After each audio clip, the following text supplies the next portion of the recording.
And we're recording. Yay. Hey, everybody. I'm Lisa.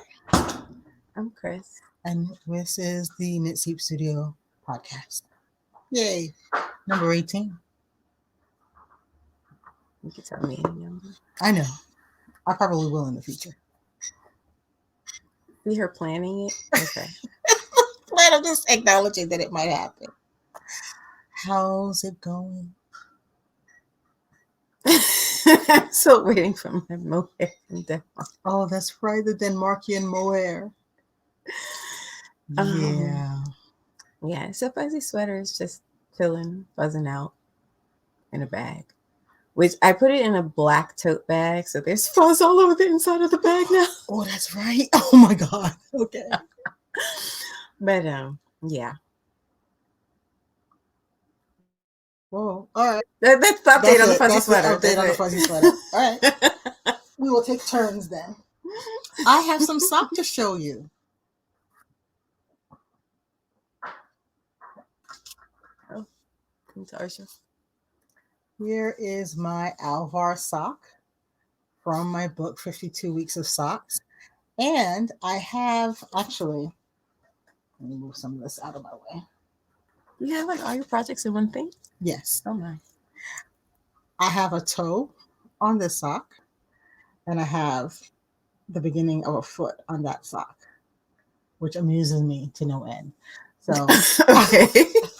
I'm going to have 6 lines going across the top of the sock. And when I get to that 6th line, when I get that 6th line established, I will switch over to this sock and get it to the point where there's 6 lines established. But I thought I'd show you guys something that I find very funny.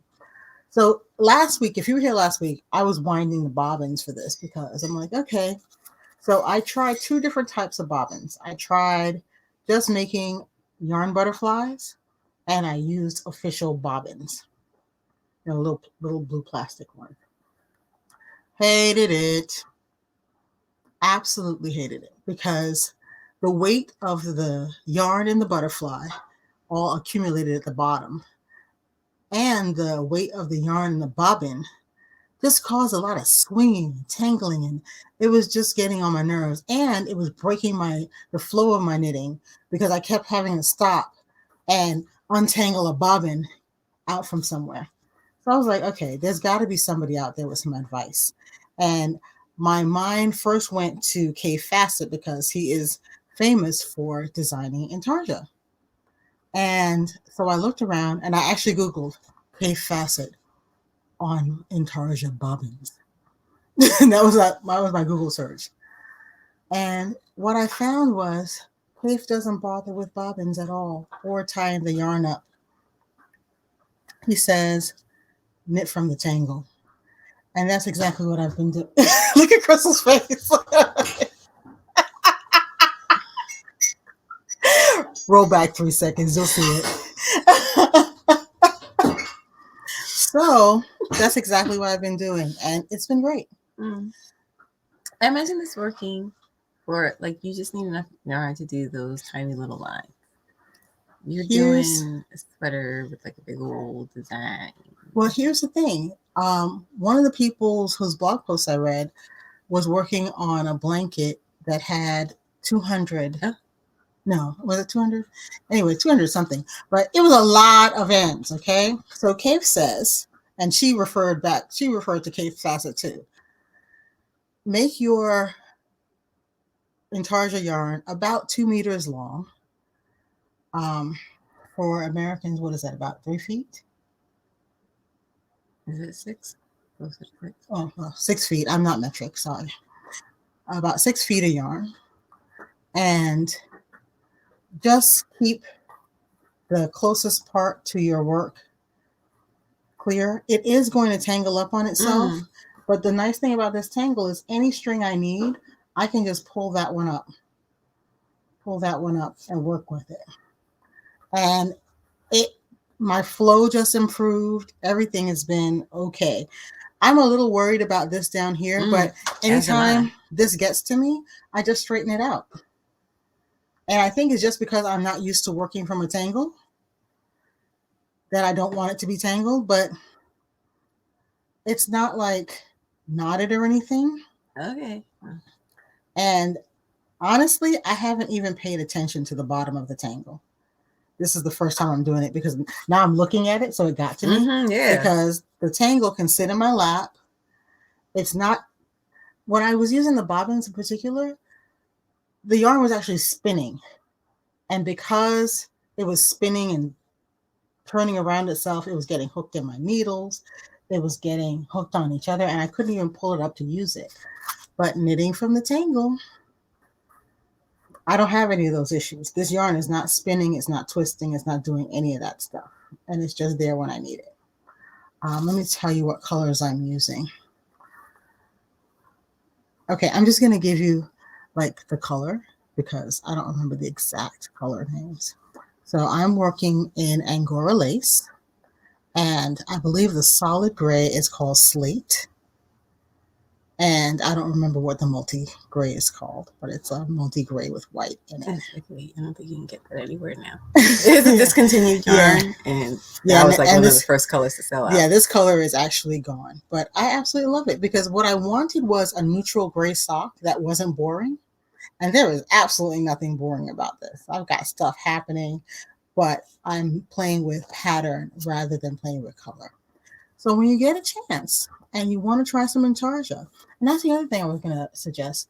If you want to do intarsia, try it out on a small project where it's not too crazy. I'm literally just making some straight lines. Not too crazy.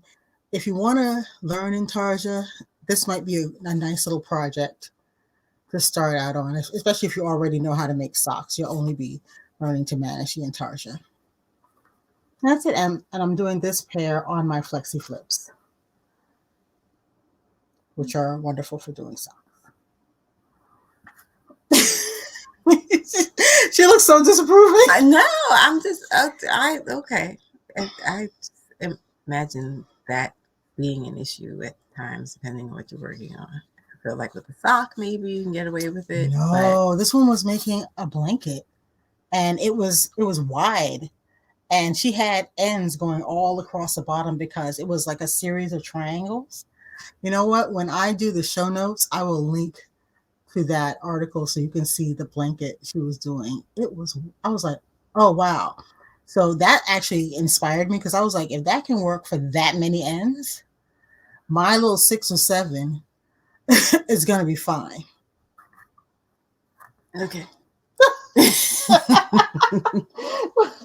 You know, you do not have to look all horrified. Okay.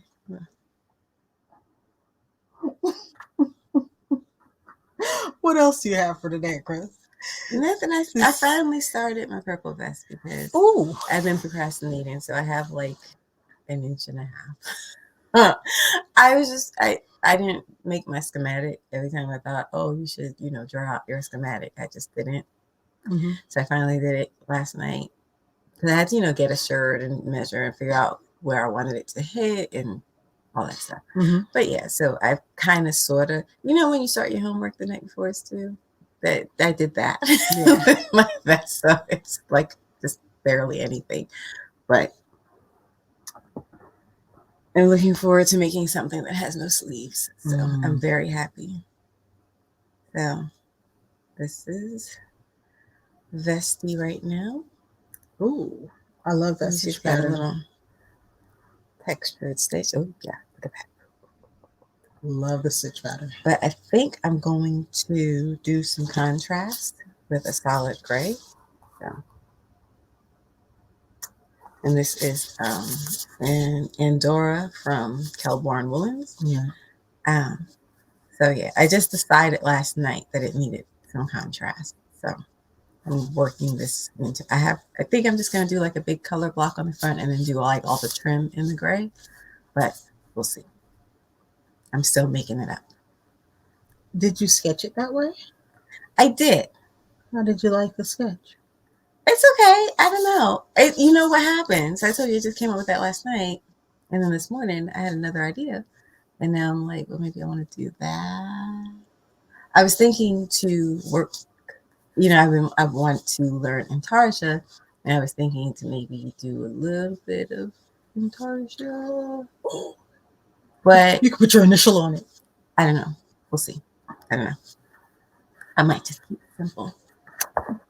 That's Not always feeling an option. terribly ambitious right now. That's always an option. Okay. But yeah, that's where I'm going. Oh, and that yarn is, what is it? What was it? Yes. Beach. Rainbow Queensland Beach? Rainbow Beach. Queensland Rainbow Beach, because I was going to say Brighton Beach again. I don't know why. That's the multi-yarn. That's Queensland Rainbow. Queensland Rainbow Beach, and it's a sport weight, and I'm using a 3.5 millimeter hook. Ooh, I forgot to tell you what needle size I'm using. For my socks, I'm doing size 1 needle, which is a 2 millimeter. I don't know how you love working that small with your socks, but you refuse to make a weight sweater. If you can do that, 60 stitches, 60 stitches, 60 stitches, 60 stitches, 60 stitches, 60 stitches, 60 stitches. You can 60 stitches. Waist length. You can make it short sleeve. I don't want to do a taper it to the waist so that it's getting small. I mean, you have a whole lot of options. No, I told you I might at some point do maybe a sport weight sweater, but that's pretty much as low as I'm gonna go. My sweater range is gonna be probably DK for something finer and worsted and up.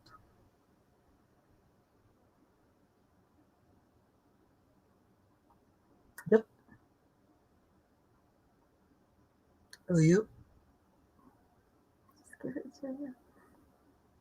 What if you just did a swatch and just see how you felt about it? I'm doing a swatch now. It's just in the form of a sock, and I know exactly how I feel about it. And I would not, maybe if I had a burly sock yarn, I still wouldn't, but maybe I could use a 3 millimeter needle. Laura, 3 Bunnies, she has a heftier fingering weight yarn. I might be able to go up to a 3 and still have a fabric I like, but I don't want to do a whole sweater on a US 3, which is I think it's a 2.75 if I'm not mistaken. No. We'll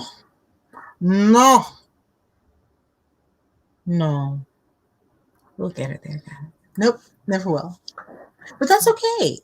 You enjoy making your fingering weight sweaters, and they look fabulous.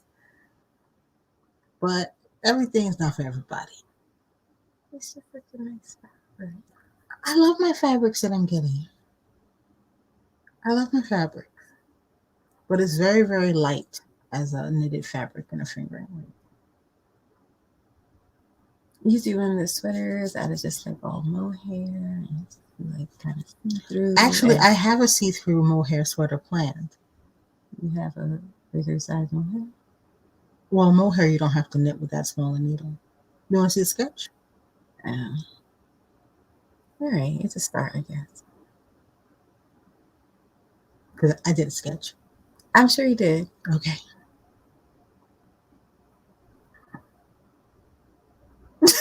Now we're okay, now what? You have been sewing lately. She's actually sewing now, people. This is yeah. I'm terribly concerned that 5 years from now I'll still be sewing this skirt. But there's a skirt-like thing happening. I have a front and a back sewn together now. And I have a hem. And honestly, if I wasn't doing a modification, I would just be putting on the waistband and then the skirt would actually be finished. Yeah. But I am doing a slight modification. And I'm doing drawstrings on the sides of the skirt.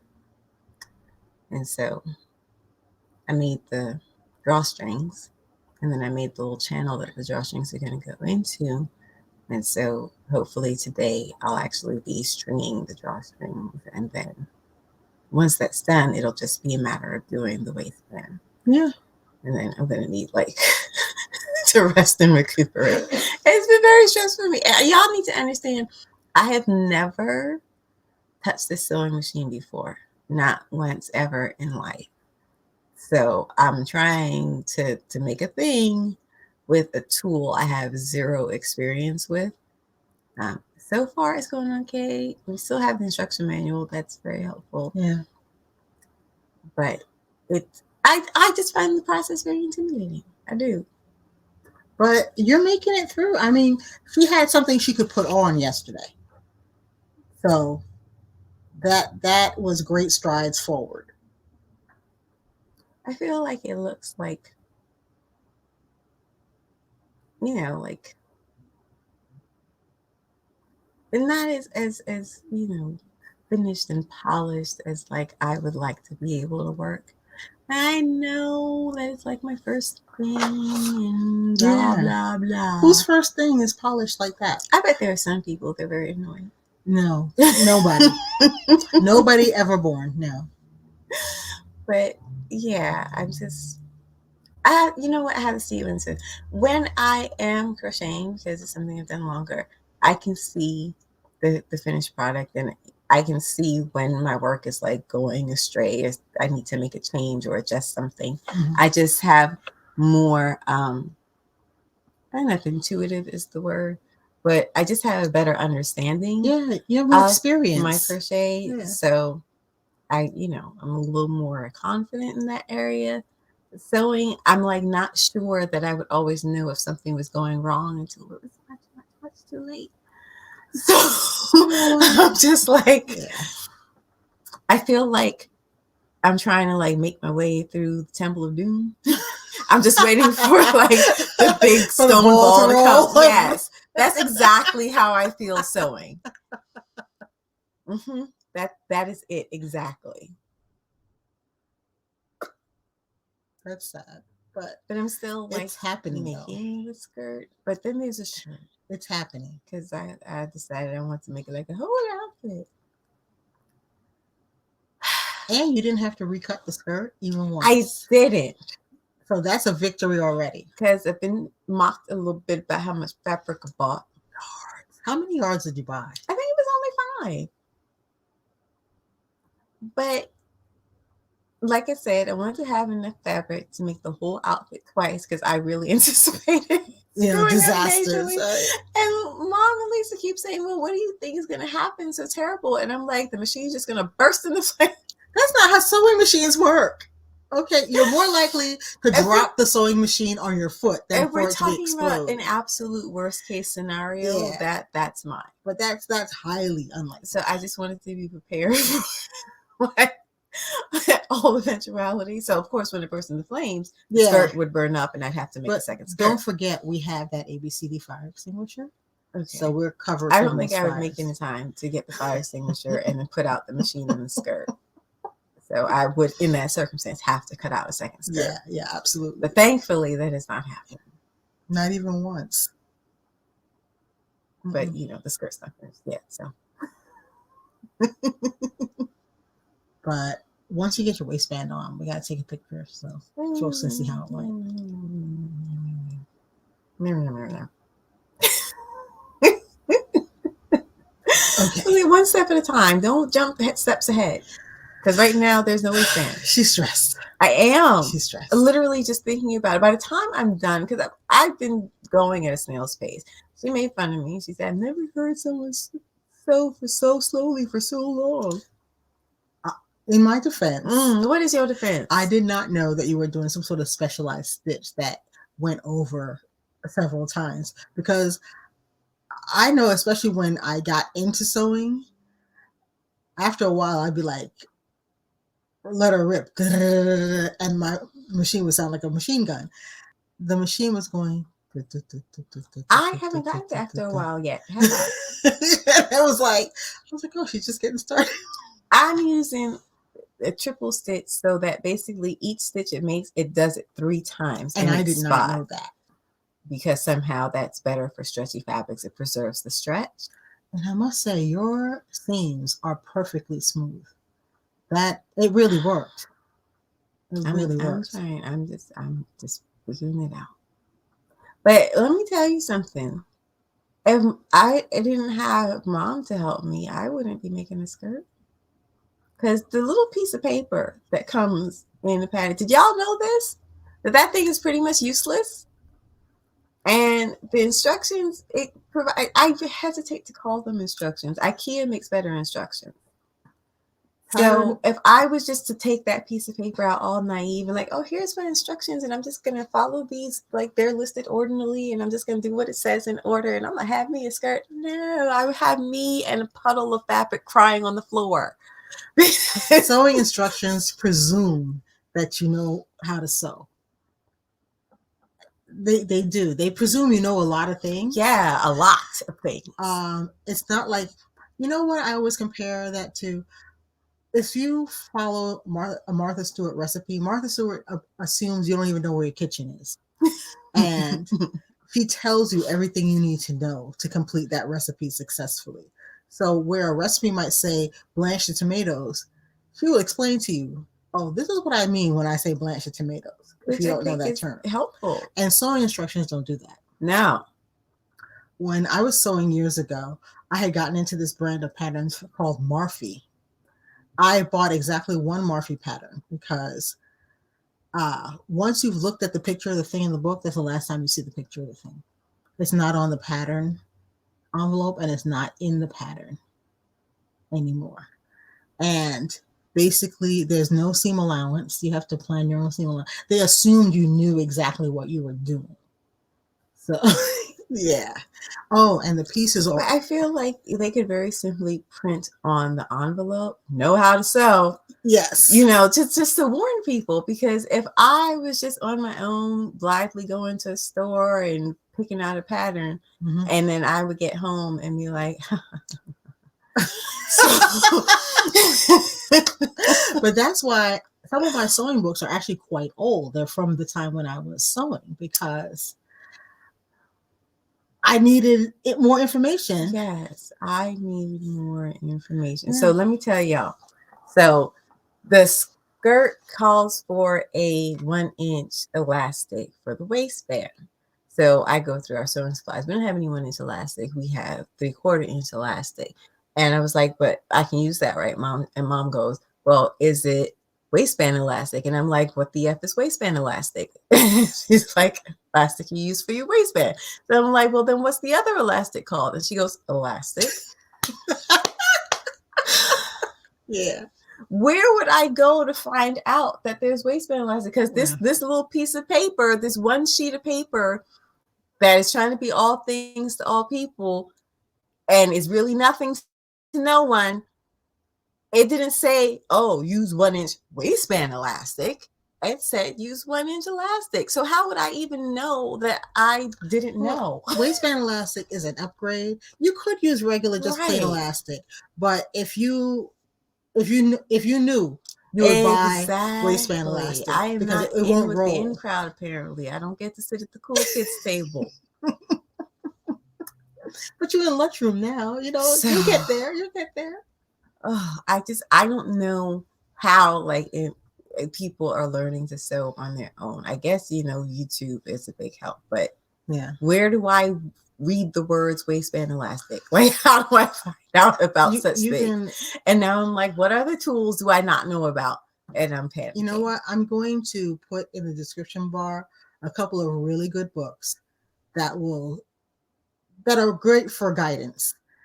You know, and they'll tell you exactly how to go about putting together things, explain what kind of notions you need for each kind of thing, and all that information that the pattern leaves out because they assume you know what you're doing. They're like, oh, well, you must know what you're doing. So it's just been very stressful for me. So at the end of each sewing session, I don't go very long because by the time I'm done, I have a headache. Yeah. Because I'm just like concentrating really hard and also, you know, waiting for the stone ball. So by the end, I'm ear out for it, right? Wiped. So this skirt is taking forever. I'm like, I know my mom could have made this skirt in an afternoon, but this has been like week 2. Because like I cut out the pattern pieces from the paper, and that was one day's activity. Then the next day I cut out the fabric, right? That's like the pace I've been working at. Can I tell you something? That rotary cutter, it's amazing how you use it. I have never used a rotary cutter without cutting myself. Ever. It's kind of hard to get That's yourself why I the way don't it's use set it. up. You would think that, right? Oh. And then the blade retracts. So I Yeah, always retract the blade when I'm done. Yeah. Yeah. So you're already ahead of the game because you have. When you came down, I was surprised not to see any blood because I was like, "Wow, she used that rotary cutter and did." The only time I drew blood was when I had put the blade in, right? No, the seam ripper. I used the seam ripper and I poked myself in the finger. Okay. Yeah, that's the only time. There's been a tiny little bit of blood. There's a little blood in. That's how hard a time I'm having. Okay. There's a tiny little bit of blood in sewing. But yes. It wasn't from the rotary cutter. I bought a rotary cutter, used it twice, and never used it again because I cut the daylights out of myself. But yeah, no, the rotary cutter is fine. But that seam ripper is a little demon.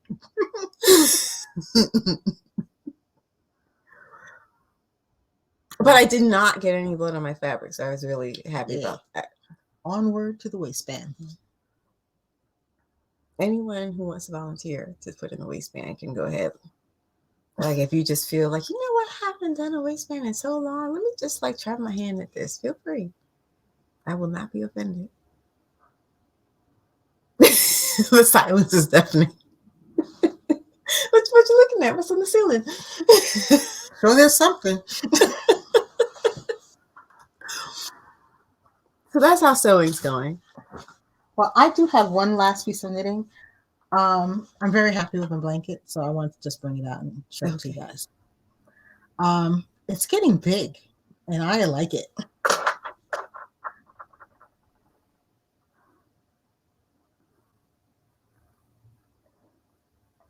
I'm not going to drag it out every podcast, but I know, because I'm like, sweetie, I'm so happy with this.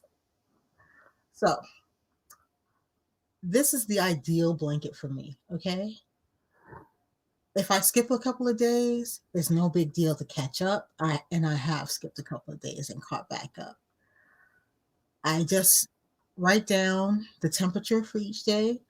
That's the only thing I have to make sure and do, but there is a historical weather site that you can go if you miss a day, because most of the weather sites, they give you going forward, but not going back. That makes sense. So if you forget to write it down, historicalweather.com. As soon as you're aware of yesterday's weather. Yeah, but I mean, I know the temperature. So. But it's just been working. And I love that I'm doing this in wools and wool blends because it's really, really light, but super warm. And I am absolutely loving that.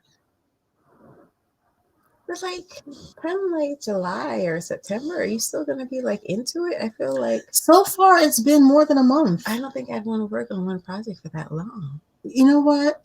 The little piece that I need to knit every day is so small that I like it. And it's a quiet knitting. It's nothing. You know what? I think if it was like complicated knitting, it would be more off-putting. But it is literally 20 rows of garter stitch. And the rows are 10 stitches wide. Mm-hmm. So it just doesn't take that long. So I can do a little bit in the morning and keep on keeping on. I'm glad I decided to do the turning the corners all in one color. I think that's going to look really good. But I'm loving it. I have done a blog post where I suggested other blankets, if you're interested in doing a temperature blanket at all, that are not done in long rows. They're done in strips or little bits. And I have, I think, 4 blankets for knitters, 4 blankets for crocheters. So do check that out. It's on the blog, and I'll include a link in the description bar. And I've been trying out different strategies for coping with the ends. If you notice, I don't really have any ends. So I tried the weave and steven. It looks terrible on the blanket. Terrible. Oh, you can see it. It's so funny. Let me see if I can find it. Oh, here it is. Yeah. That's what a weave and steven looks like on the garter stitch. Kind of hate it. So what I've been doing is when I have done my color for the day, I just immediately weave in the ends. And that's why most of my ends are invisible. I was watching a podcast. I think it's called Love and Stitches. The lady's name is Knitty Natty. She was showing a method for knitting over your ends. That's not bad, but I found that I could really only do that for one color at a time. So if I have, like, when you join ends, you have two colored ends. So I can only knit over one, and that's usually in the color that's going forward. The color that's left, I would still have to weave in. So but it does make a pretty neat result. Let me see, I can show you one.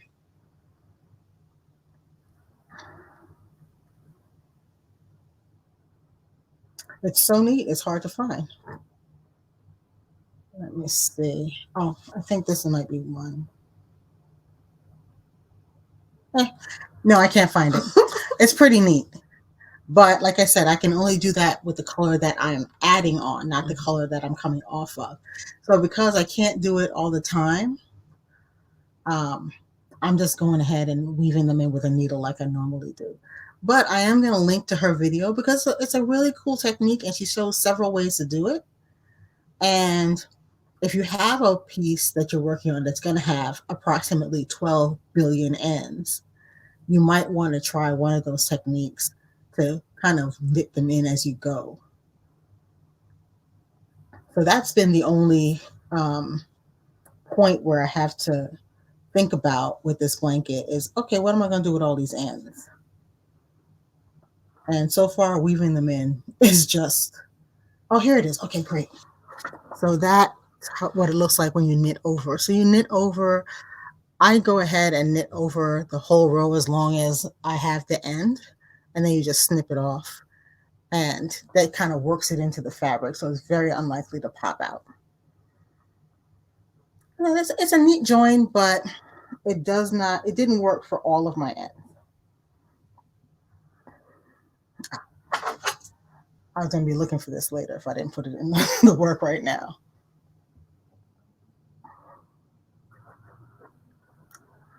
I can't, so that's all the work that I have. I'm still working on my Colorburst blanket, my Colorburst shawl, but it's getting smaller. So, did you want to talk about the news from Quilt World? It's not news per se. So my mom always forwards me the newsletter from Craft Industry Line. Yeah. And they do links, and they had a link to a video that they actually said the person had taken it down for a while and then put it back up. But the woman's name is Mary Fons, Fons, and she did a video where she expressed her views on the practice of people taking old quilts and then turning them into other things, like turning them into coats and other garments and honey pots. I had a particular issue with that. Yeah. And some of the things she said we'll have a link to the video. Yeah. It's called Stop Cutting Up Quilts to Make Clothes. Yeah, very direct. Yeah. No ambiguity there. No. Some of the things she said were that, these quilts represent, history and heritage, and they're a way for people to tell stories, and you're pretty much destroying all of that. And, she took specific arguments that people made for why they recycle these quilts, and she argued against each one of the arguments. So if people say, well, I'm preserving, these quilts, she says, no, you're actually just destroying them. And or if people say, the quilt is just, it's been loved and it's at the end of its useful life, and so I'm making it useful in a new way. And she was like, no, she said something like, who are you to decide that the quilt has reached the end of its useful life? And I'm just like, no, I don't know what that means. Mm-hmm. At one point she called the practice of, making things out of quilts appropriation. She called out people who sell quilts specifically for the purpose of turning them into other things. Apparently on Instagram, there's something called a quilt drop, where people show the stacks of quilts that they have available for sale, specifically for the purpose of recycling, as opposed to, just buying a quilt because you want a quilt. And then she says, you know, they're not an endless resource because she said that I had a problem with this too, but she was basically saying, you know, if the person who made that quilt is dead, that's it. You'll never get a quilt from that person again. Like there aren't more people still making quilts. She just had very strong. I suggest you watch the video because it was just very interesting. It's always interesting for me to hear people who are extremely passionate on something I couldn't care less about. It's just like this weird, like, contradiction for me, this weird contrast, like, oh wow, this really means like a lot to you.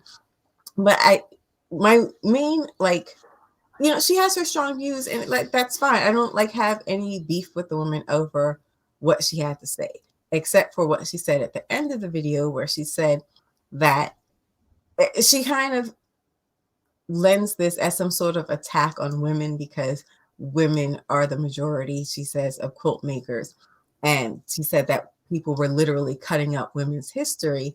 And she's like, I can't think of any other area where we do that. But I was just like, you know, people reclaim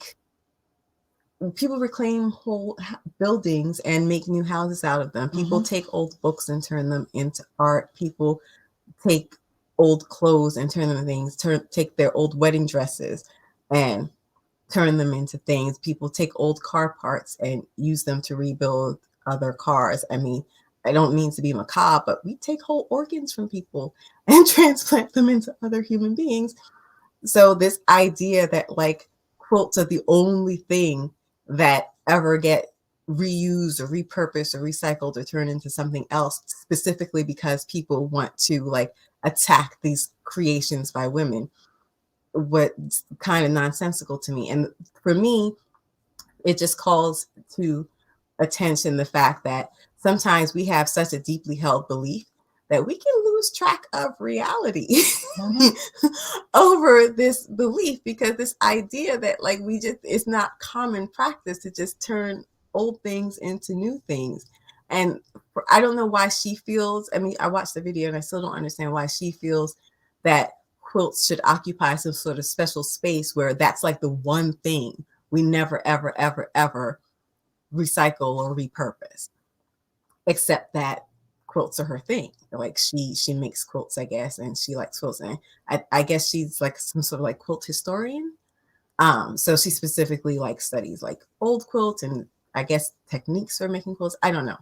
But I felt like there was just like kind of like a part there where the wagon came unhitched and the horse was just taken off in the wrong direction, because I don't understand why quilts and quilts alone are like this one thing that should never be touched and always be preserved. And I feel like you can respect the art and artistry of the technique of quilt making without treating each individual quilt that's ever been made in the history of forever as some sort of treasured object. That idea didn't make sense to me, that she can still, you know, talk about quilts, she can make quilts, she can, you know, buy old quilts and donate them to museums. Like people turning quilts into clothes doesn't seem to affect her life anyway, in any way. Just like this video she made isn't going to affect other people's lives in any way. People will still make things out of quilts if they want to, but sometimes we get in our feelings and we kind of stop making sense. Yeah, Crystal forwarded me that video. Go forth. I'm sorry. No, I was just, that's what I want to say. Like at some point, it felt like it wasn't about quilts anymore. Yeah. It felt like it was about her. And I don't understand her identifying so strongly with all the quilts ever, that she feels like like at one point in the video, in the beginning of the video, she literally almost cried. And like there was a cut and edit where like, I guess she had gotten herself back together because she was going to cry over the idea of people recycling quilts.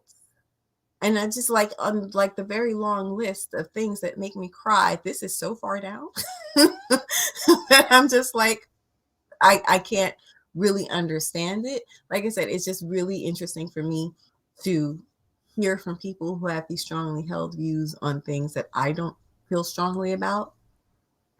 Because I just, sometimes it's a new perspective. You're like, oh wow, I never thought about it in that way. And sometimes it's just like, boy. So it was interesting because Lisa found another subject where people had some strongly held views.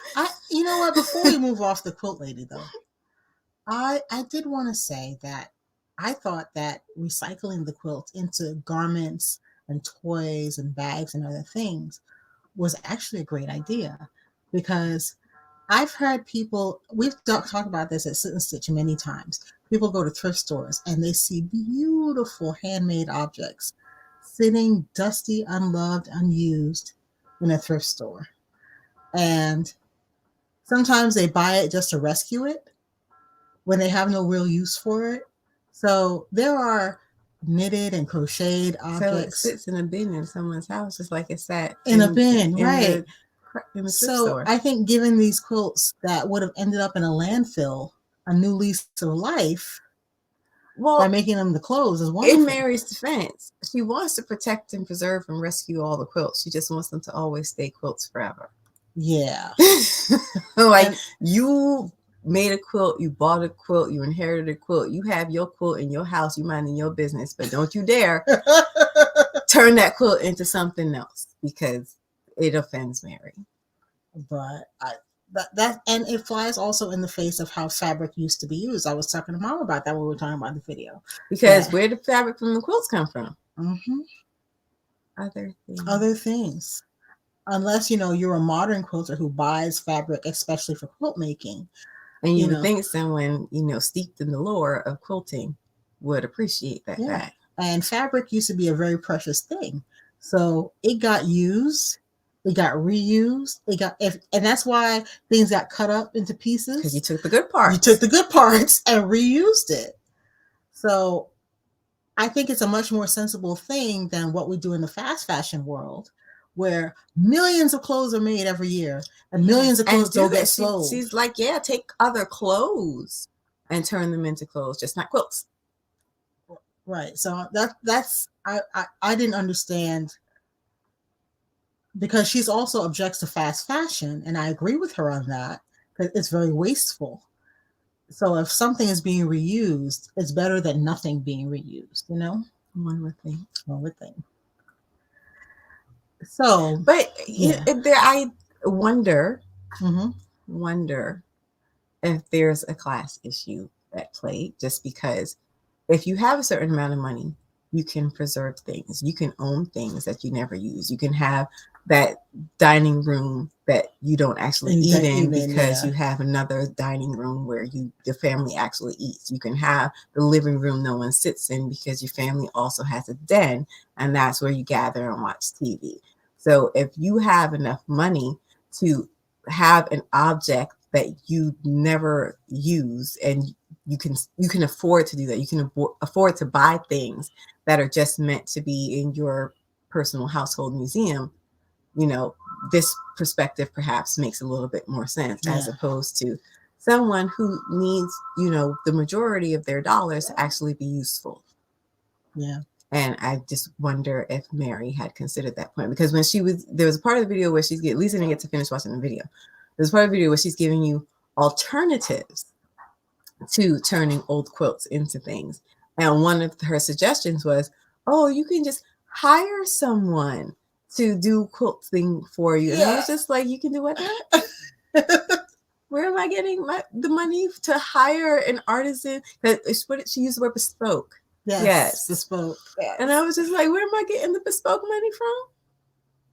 So, it's all well and good that Mary has these strong feelings. We all know I have strong feelings about certain topics. No, yes. We're not going to talk about Dune, but we all have strong feelings about things. But so I don't think people should really take this too seriously. But I don't think Mary is. I think she's lacking a certain amount of self-awareness around this issue. Perspective, yeah. Yes. So. On to other strongly held views. Yes. So This is current in the week that we're filming this. You're going to see this video on Monday of the next week. So this discussion will have been about 7 days old by the time you hear me talking about it. I don't know if you guys all know the designer Romy Hill. She made this tweet. And this is going to be triggering for some people. So I'm going to give you the trigger warning. She said your project is not finished if it's not blocked properly. Now, keep in mind, she's known for being a lace designer. So particularly with lace, yeah, this is true. Don't show your unblocked lace and say you're packing it up as a gift. Not talking about designers who do cool 3D things with different blocking. Knitted lace needs to be blocked. Please, begging here. So that's what she tweeted. This kicked off a 4-day epic of discussion where she was called everything from strident to racist. I happened to stumble across this discussion on Twitter. As a matter of fact, this discussion has been going on days before Romy Hill got involved in it. A woman said something about she never blocks things, and there was literally a dog pile on her, condemning her as an idolater and harlot, basically, because she doesn't block. I said to her myself, I was like, well, I block things according to their needs. And as always, you're the boss of your knitting. If you don't want to block, don't block. That's fine. You're the one knitting. But apparently that's a very liberal position in the blocking. So let me ask you guys, do you guys have strong feelings about blocking? I don't have strong feelings about blocking. I think that certain things... us watching. You know what? I have strong feelings about my personal need to swatch. I know I gotta swatch things. But I will never jump on somebody and go, the one true way is the way of the swatch. No, but you do talk about people like, oh, she was upset her thing didn't fit. And I was like, because she didn't swatch. Well, you do mention it. You just don't say it to the person all the time. There are consequences. You can do whatever you like, but there's always consequences. But back to blocking. So I think part of the problem with the term blocking is that most people think that means wetting and stretching. But that's part of the problem. I think that's the type of blocking we all learn first, at least here in the United States. That's what we think of as blocking. But depending on what you want, what you're working with, and what it needs, you may not have to do all of that. Like, this is a garter stitch blanket. If I were to wet this and stretch it, it would fall flat. And you see all this bounce? I would stretch all of that out. So one of the things I am not going to do with this blanket is wet it and then pin it out and stretch the living daylights out of it, because I will stretch all the texture and all the bounce right on out of it. I never block socks, because once everything that sock yarn works against you when you're blocking. Sock yarn has that nylon in it, and that helps the wool. The wool's already elastic and it tends to snap back. The nylon aids in that snapback action, and it gives you some extra strength. If I were to block a sock, I am working against it stretching to fit my foot and then contracting back to the normal size. And that's why I don't block socks. And I have seen people talking about blocking socks, and every time I see it, I'm like, oh, you don't want to block the socks? She talks to the TV. You don't want to do that. Okay. I can't retire. That's true. But what surprised me was the vitriol in the responses. Nobody was No, I'm not even going to say very few people. I'm going to say nobody. Nobody who was very upset at her was discussing, oh, well, what about this aspect of blocking? What about this type of material? Because when you're dealing with different materials, yes, you're going to have different issues around blocking. Like stretching out and pinning cotton is not going to avail you of anything because cotton has no memory. So you're just going to stretch that thing out and it's going to stay that way. You can do steam blocking on silk. It doesn't mind. You can do steam blocking on wool. But no one was saying, well, here's this alternative. Here's what I do. Silver wash wool, I run it through the washing machine and the dryer, and it's blocked. Nobody's saying any of that. It was, she's a bigot. She's exclusionary. She's judging people. And me personally, Romeo Hill has expertise in lace. If Romeo Hill told me to do something with my lace, I pretty much do that. Now, I don't know her personally, but I have followed her patterns. I think I have at least one of her books. So yeah, she's got some expertise in lace. And it was stunning to me that all of that went out the window. And it was straight ad hominem attacks. And she has put out like several apologies to the people whose feelings were crushed because they felt that she was judging them as a knitter and telling them that they were bad and wrong. And I'm like, this is crazy. This is absolutely crazy. And I think the theme of these discussions that we've been seeing lately is that there is this hyper emotionality and hyper craziness going on right now that I don't understand where it's coming from. Even like if someone says you must block or you can't cut up quilts, like you don't have to listen to that. Yeah, why do you care about that person's opinion? It's just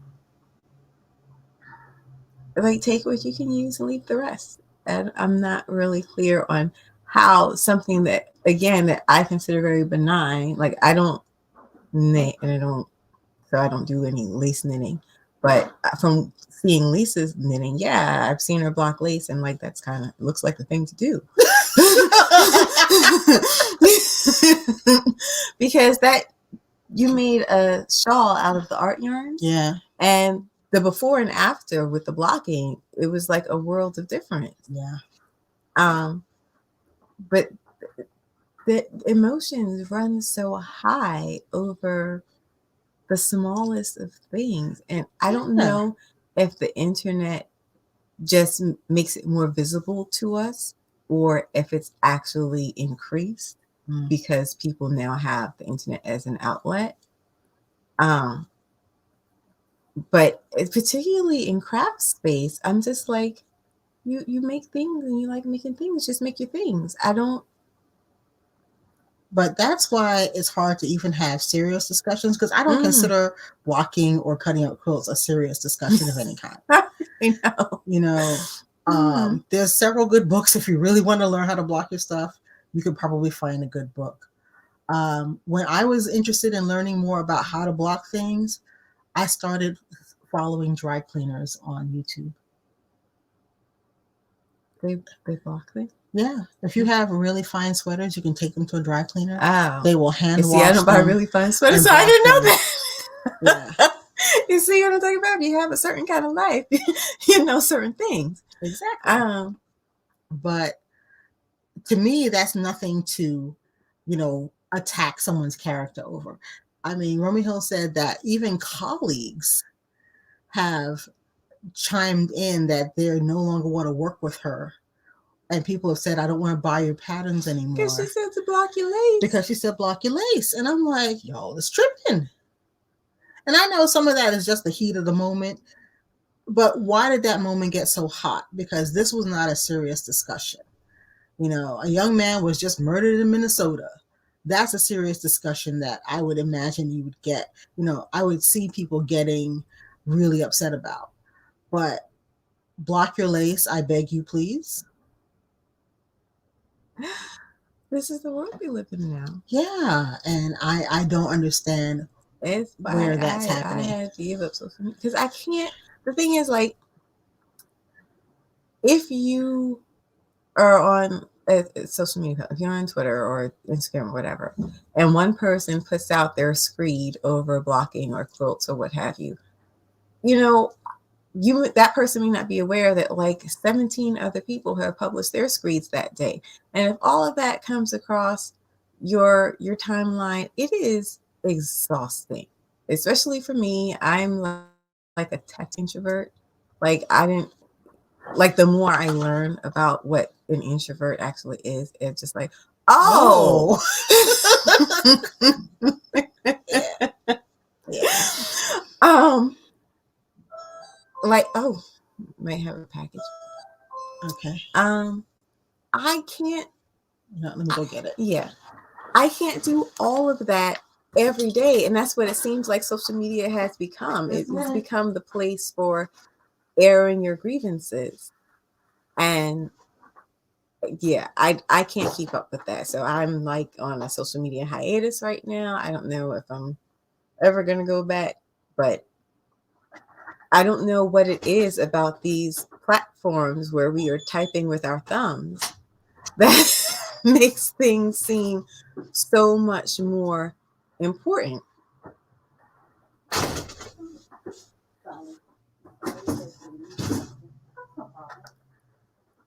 So we just got a package, that's all. Sometimes the person who leaves a package rings the doorbell, and sometimes they just toss it and run away. I prefer the toss and run away, to be perfectly honest. Because, you know, introvert. If I'm expecting no. It's just that, you know, the doorbell ringing seems like a thing I have to do now. But then you get there and there's no one there. It just seems like a pain in the tuchus when I can just look out the window and see if my package is there. So it's just a little bit more of a convenience. Because, see, you had to get up while we were filming to go answer the doorbell. Sure did. There wasn't no one there. It was just a box. But like I said, I think this week has been really instructive for me. I don't get that wound up over things people say on the internet. It was just surprising to me that people could get to the point where they're calling someone a bigot because they say block. And we learned a new term. Oh, yes. A BEC. Yes. Yeah, okay. Put the children away. That is a broad. We'll use that term, but that's not the word. A female dog eating crackers. Yes, a broad eating crackers. And we had to look it up. Yes. It turns out it means someone you find so objectionable that even them doing benign things, for instance, eating crackers, bothers you. You're troubled just being in their presence while they are sitting there eating their cracker. And I'm going to be using that from now on because I was like, what? I didn't even know that was a thing. But we learned that because that's what someone said about poor Romeo. Because she said, block your legs. I don't know how things get to that point. And I feel like maybe if we understood how things got to that point for the little things, we would understand more like where we are now with like the big things. Yeah. Because the quilt thing, I was tripping. I could not believe what I was hearing. Like she was gonna cry over someone. The collars were ugly though. The collars apparently people make statement collars, and the statement they're dreadful. Oh Lord, this is ugly. They're dreadful. So I would not do that with an old coat. But that's just a matter of personal preference. Some of the coats were cool though. Yes, the coats were cool. I wasn't mad at the fanny pack. I wasn't mad at the toys. They were adorable. I wasn't mad at the fanny pack. So you know. I don't know if there's a conclusion here. It's just you. What do you all think? Is there a thing that you get like that excised about, or like what makes you respond to someone in an agitated manner when they publish their screed? Because I personally largely try to tune that out. Especially like I said, if it's a topic I don't care about, I can view it as entertainment typically.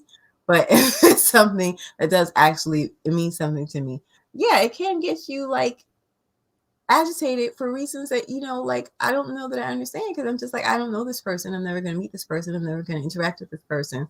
Like, why does it matter? Some things just hit you one way and some things hit you another way. Okay, and I get that, that, some things are going to bother you and something. And like I said, I don't know Romy Hill personally, but I just thought that the level at which she was attacked and some of the tone of the attacks was, it was very ugly. And it was very, you shouldn't tell me what I have to do. And last night when I was reading through the timeline, I was like, this seems very much like people rejecting expertise yet again in another sphere. And that's a whole other conversation that I don't know if we ever gonna have. Yeah. About the women. but just, sometimes in the knitting community, there can be a bit of a pushback, let's say, against the acquisition of knowledge. And I feel like an area where we see that in is where what I think are sometimes unreasonable expectations of designers. Yeah. That they're supposed to, be on call 24/7 to respond to your questions about a pattern. And they're supposed to make instructional videos, and they're supposed to make it in every size. And they're supposed to tell you what yarns to use if you can't afford the yarn they use. And I'm just like, and someone was talking about, because, people are always talking about knitting being expensive. Mm-hmm. Hobby, and it is. It can be if you allow it to be.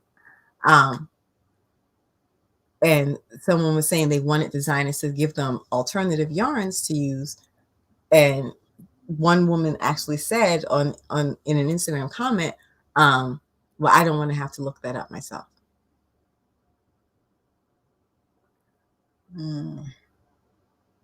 Yeah, I disagree with that vehemently.